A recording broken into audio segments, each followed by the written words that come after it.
My family's 30-year secret exploded at my father's funeral, and now my sister is suing me over our inheritance while my mom begs me to keep the peace. Buckle up, because this is going to be a long one.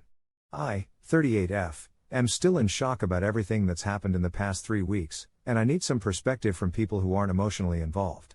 My husband is firmly on my side, but I need to know if I'm missing something here. For context, I'm the older of 2 daughters. My sister, 35F, has always been the family favorite, more outgoing, more accomplished, more willing to please our parents, especially our father. Growing up, there was always this weird undercurrent in our household where my sister belonged more than I did. It's hard to explain, but my mother would sometimes make offhand comments about how I didn't have the family eyes or how my personality was just like your great-aunt Edith's, who no one ever talked about. My father was especially close to my sister, while he and I had a more distant relationship. I chalked it up to personality differences. I'm more reserved and analytical, while my sister and my dad were both extroverts who loved sports and being the center of attention. Despite this, we had what I considered a normal family life.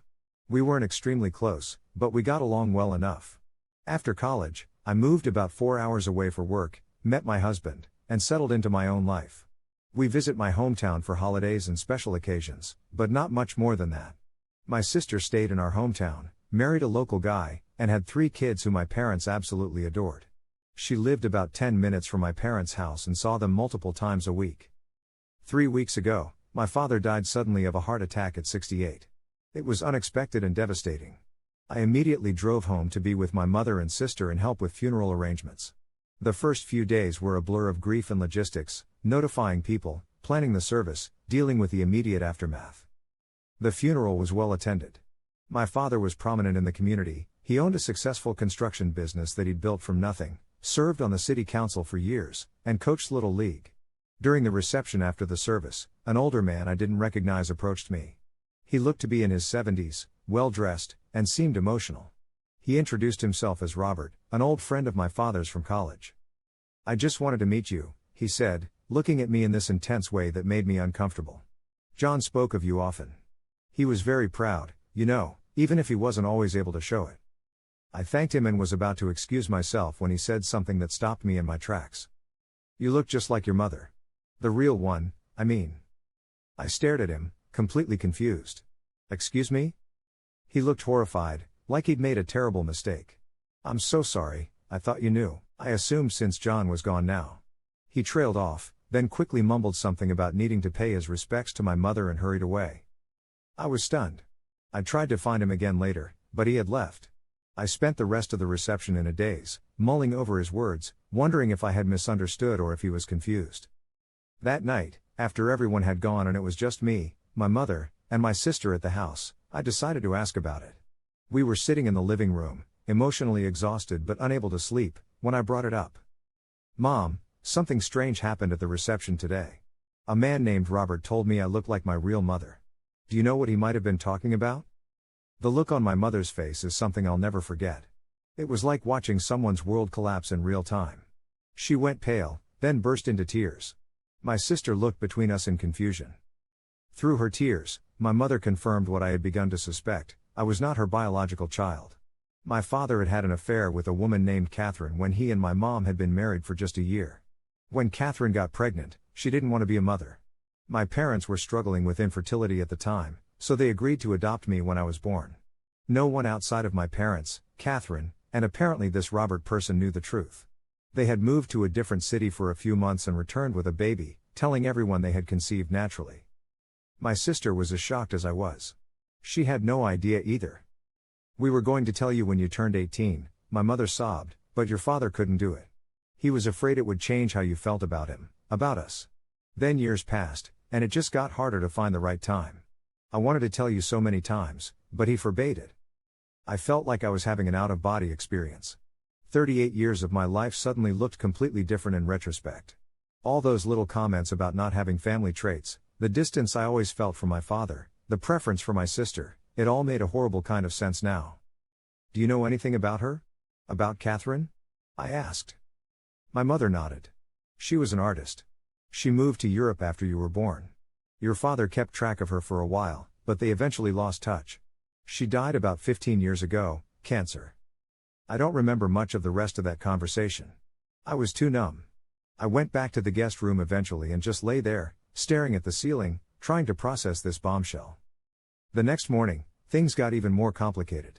My father's lawyer called and asked us to come to his office for the reading of the will. My mother seemed surprised. She said she and my father had simple wills that left everything to each other, with provisions for it to be divided equally between my sister and me after they were both gone. He changed it, the lawyer told us when we arrived. About 6 months ago. The new will was shocking. Instead of leaving everything to my mother, my father had made some significant changes. He left the family home to my mother, along with a life insurance policy and enough money to ensure she would be comfortable.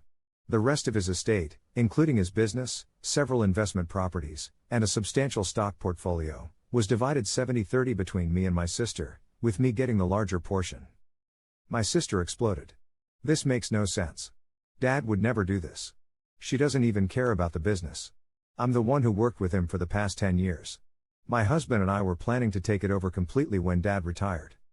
It's true that my sister had joined my father's company after college and had been groomed to eventually take it over. Her husband works there too as a project manager. I have my own career, I'm an environmental engineer, and have never shown any interest in the family business. The lawyer looked uncomfortable but explained that my father had been very clear about his wishes. He then handed me a sealed envelope. Your father asked me to give you this privately.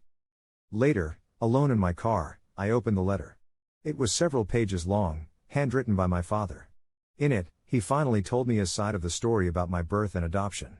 He explained that Catherine had been the love of his life, but they were young and she was free-spirited, not ready for marriage or motherhood. When she got pregnant, she had initially planned to have an abortion, but he had begged her to have the baby and let him raise it. He had confessed the affair to my mother, and though their marriage nearly ended, they agreed to adopt me together. The most painful part of the letter was where he explained his emotional distance throughout my life. Every time I look at you, he wrote, I see Catherine and the life we didn't have. It was too painful, so I pulled away. That was my failure, not yours. You deserved better from me. He went on to explain the will. I know this decision will cause conflict, but it's the only way I can think to make amends.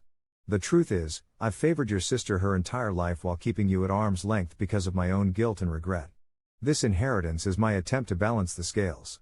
Your sister has received the benefit of my attention, knowledge, and affection for her entire life. You deserve those things too, and didn't get them. I can't change the past, but I can try to create a more equitable future. There was more, painful admissions of his failings as a father to me, explanations about how he'd structured the business holdings, and his hope that my sister and I would eventually find a way to work together despite this uneven split. He also gave me Catherine's full name and her family's information, in case I wanted to learn more about my biological mother's side of the family. When I returned to the house, all hell had broken loose. My sister was raging, accusing me of somehow manipulating our father, demanding to know what was in the letter. My mother was crying, begging everyone to calm down. I was still in shock, trying to process not only the fact that I was adopted, but also that my distant father had left me the majority of his estate in some kind of deathbed attack of conscience. That was 3 weeks ago. Since then, things have only gotten worse. My sister is threatening to contest the will, claiming that our father must have been mentally incompetent when he made the changes. She's found a lawyer who's preparing to argue that since she worked in the business and I didn't, my father clearly intended for her to have it. She's also been telling family members and family friends a twisted version of events, that I somehow discovered the truth about my parentage before my father died and used it to manipulate him into changing his will. My mother is devastated by all of this. She keeps begging me to make peace by agreeing to split everything 50-50 with my sister, or even to give my sister the business entirely and keep the other assets. Haven't we all been through enough? She keeps saying. Your father wouldn't want the two of you to be torn apart by this. But here's the thing, I'm angry. I'm angry that I was lied to my entire life. I'm angry that my father treated me differently because I reminded him of his lost love. I'm angry that my mother went along with it all and is now asking me to compromise to keep the peace with a sister who is spreading lies about me. Part of me wants to honor my father's wishes precisely because it's the only time he ever put me first. Another part of me wants to walk away from all of it, the money, the business, the toxic family dynamics. My husband thinks I should hire my own lawyer and defend the will as written. He says my father had his reasons for structuring things this way, and my sister's behavior now is only proving that she's always been favored and feels entitled to continue that pattern. He also points out that while she may feel the business should be hers because she works there, she has already benefited from years of salary and training that I never received. I honestly don't know what to do. My entire identity and family history have been upended. This inheritance situation is forcing decades of unspoken family dynamics into the open, and it's ugly. I've taken a leave of absence from work because I can't focus on anything. I've started researching Catherine's family, and I've found some of her artwork online. She was apparently quite talented, which has only added to my emotional confusion. I don't want to be greedy, but I also don't want to be a pushover. My sister's threats and lies have really hurt me, and my mother's pressure to keep the peace feels like I'm once again being asked to push aside my own feelings to maintain a family mythology that was never real to begin with. Am I wrong to want to uphold my father's wishes? Would it be better to compromise to preserve what's left of my family relationships? Or should I just walk away from all of it and focus on processing my new identity? Edit 1. Wow, I didn't expect this to blow up like it has. Thank you for all the supportive comments and advice. To answer some common questions. The business is worth approximately $3.8 million. The other assets, investment properties and stock portfolio, are worth about $2.2 million combined. So the total estate excluding the family home, which goes to my mother, is about $6 million. Under the current will, I would receive about $4.2 million and my sister would receive about $1.8 million. My sister has been working at the company for 10 years and currently has the title of VP of Operations with a salary of about $120,000. Her husband makes about $90,000 as a project manager. Both of these salaries are fair market value for our area. My father didn't underpay or overpay them. The business is structured as an LLC. According to the will, my sister and I would both be members of the LLC with me having 70% ownership and her having 30%. She would continue in her operational role, and I would be a silent partner unless I choose to be more involved. The will includes provisions for a business succession plan where she could purchase additional ownership interests from me over time if certain performance metrics are met. My father's letter mentioned that he had considered just splitting the non-business assets with me and giving her the business outright, but he felt that would actually shortchange me significantly given the value of the business compared to his other assets. Several people have asked about Robert. I did manage to get his contact information from another funeral attendee. I've reached out to him, and we're planning to meet next week. I'll update after that conversation. I have not told my sister about the contents of the letter. My mother knows generally what it said, but hasn't read it herself. Update, 4 days after original post.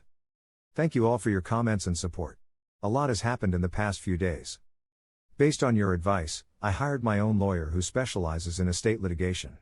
After reviewing the will and the circumstances, she believes the will would be very difficult to contest successfully. My father had a full cognitive assessment done just before making the changes. Apparently his own lawyer suggested this knowing the changes might be contentious, and he documented his reasoning clearly both in the will itself and in separate letters to his lawyer. My sister and I had a massive blow-up 2 days ago. She showed up at the hotel where I'm staying while in town and demanded to know what was in the letter from our father. I refused to show her, saying it was private and contained information about my biological mother that I was still processing. She accused me of hiding something and then said, "You're not even really part of this family anyway. Dad only put you in the will out of guilt." It was a devastating thing to hear from someone I grew up with, someone I thought was my sister in all the ways that matter. I asked her to leave, and when she refused, I had hotel security escort her out. She's been blowing up my phone since then, alternating between angry accusations and tearful apologies. I met with Robert yesterday. It was an intense conversation. He and my father had been roommates in college, and he had known Catherine well. According to Robert, my parents' marriage was already struggling when my father met Catherine. They had a passionate relationship, but when Catherine became pregnant, she made it clear she wasn't ready for motherhood. My father, however, was desperate to have a child, something that aligns with what my mother told me about their fertility struggles. Robert confirmed that Catherine moved to Paris shortly after I was born and built a successful career as an artist. He had photos of her. Seeing her face was surreal. I have her eyes and mouth, and seeing those familiar features on someone else's face was both disturbing and comforting. Robert said that Catherine had asked about me occasionally over the years, but had respected the agreement to stay out of my life.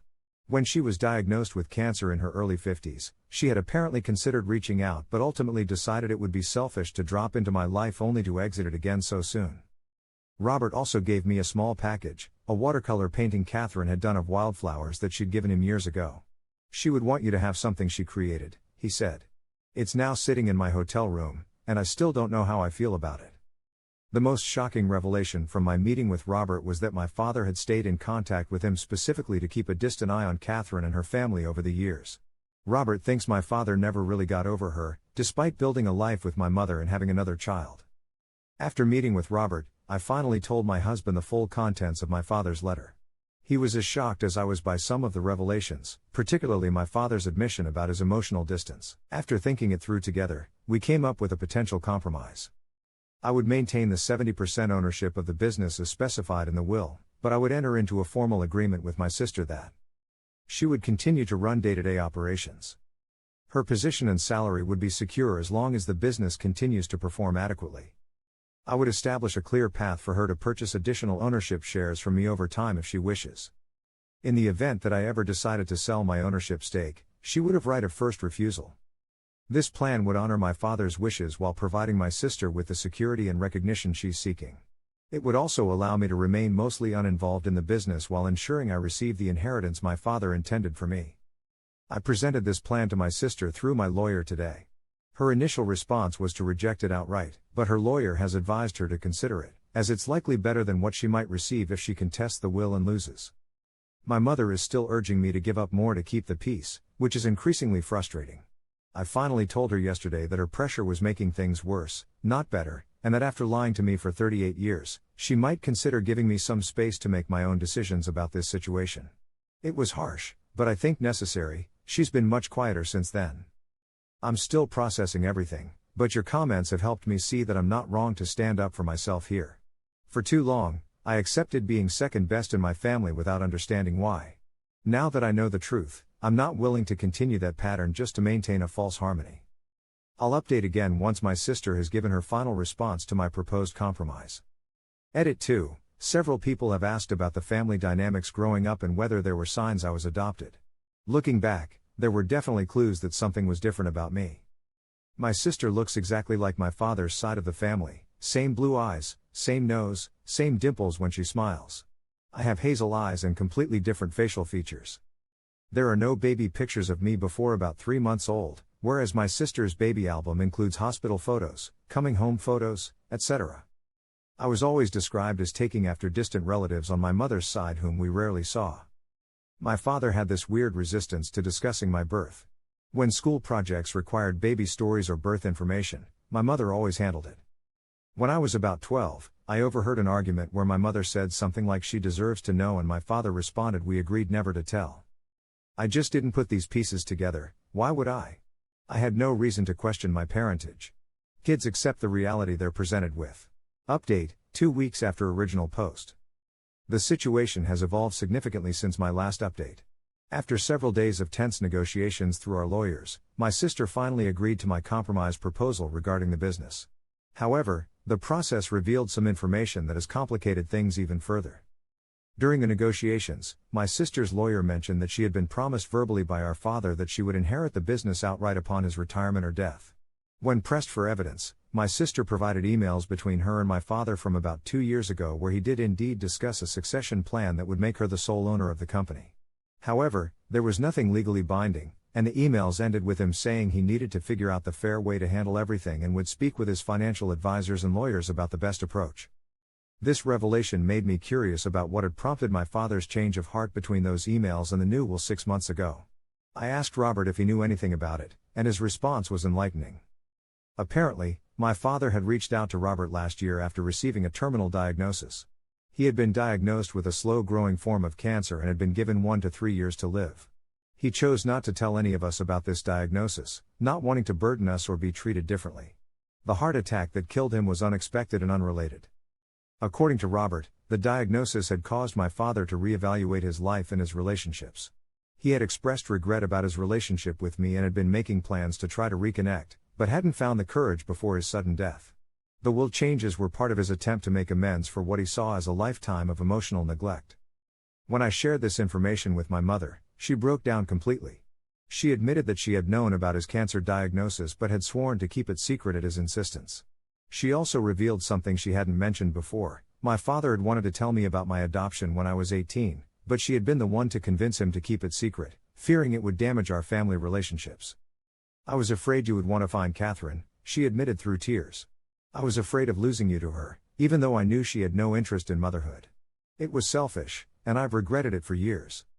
This revelation has shifted my perspective somewhat. I had been placing the majority of the blame on my father, but it seems my mother played a larger role in the deception than she initially admitted. It doesn't excuse either of them, but it helps me understand the complex dynamics at play. As for my sister, once she learned about our father's terminal diagnosis and his regrets regarding his relationship with me, her anger seemed to deflate somewhat. She's still hurt and disappointed, but she stopped spreading rumors about me manipulating our father and has accepted the compromise regarding the business. We're now working with a business consultant to formalize our roles in the company and establish the framework for her to potentially increase her ownership stake over time.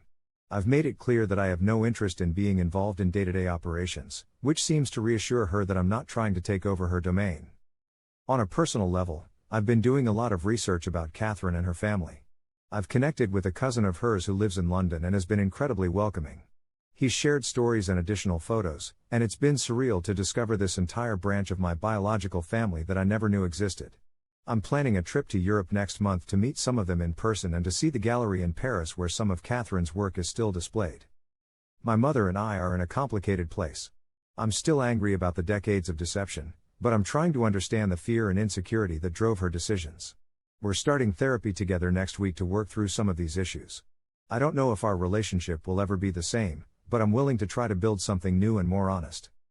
My sister and I are also in a fragile period of reconstruction. The inheritance issue brought decades of unacknowledged favoritism and resentment to the surface, and we can't just sweep that back under the rug. But we're both making efforts, small gestures and careful conversations that acknowledge the hurt while trying to move forward. As for me, I'm still processing everything. Some days I wake up and it all feels like a bizarre dream, other days the weight of these revelations is overwhelming.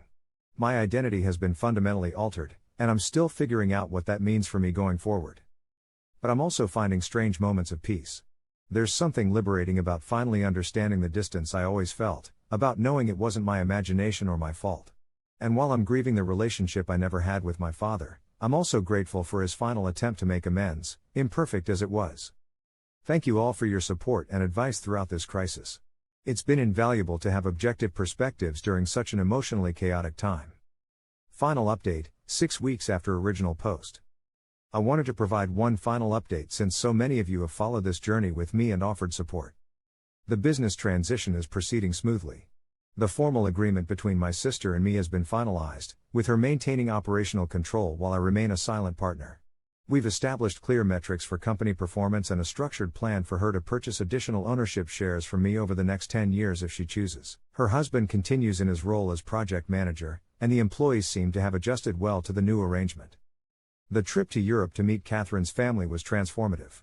Her cousin Jacques and his wife hosted me in London for several days, sharing family albums, stories, and even some of Catherine's early artwork.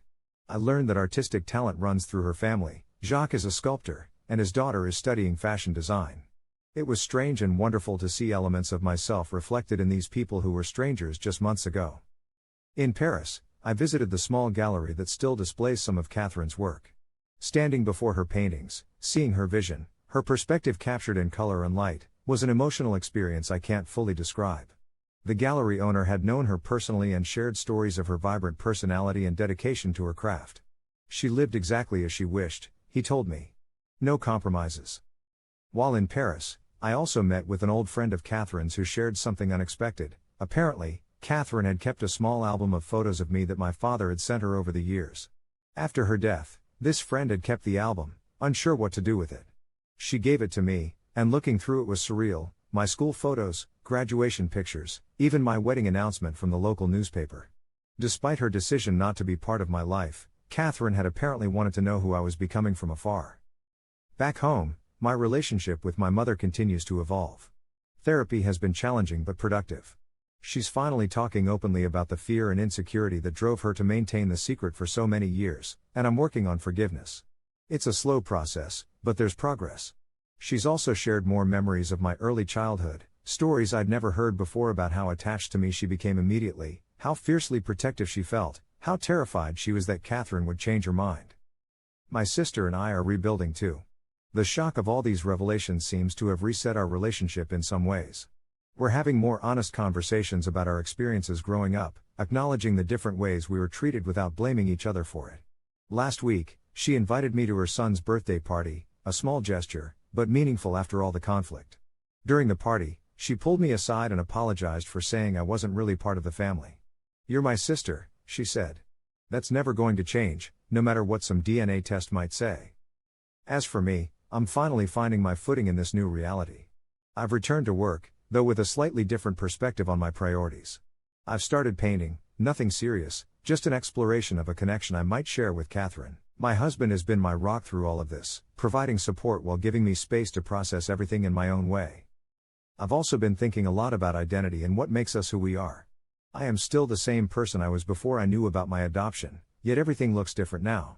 I find myself wondering which of my traits come from Catherine, which behaviors I might have inherited from her or her family. It's strange to reconsider your own personality through this new lens. The inheritance itself has provided unexpected opportunities.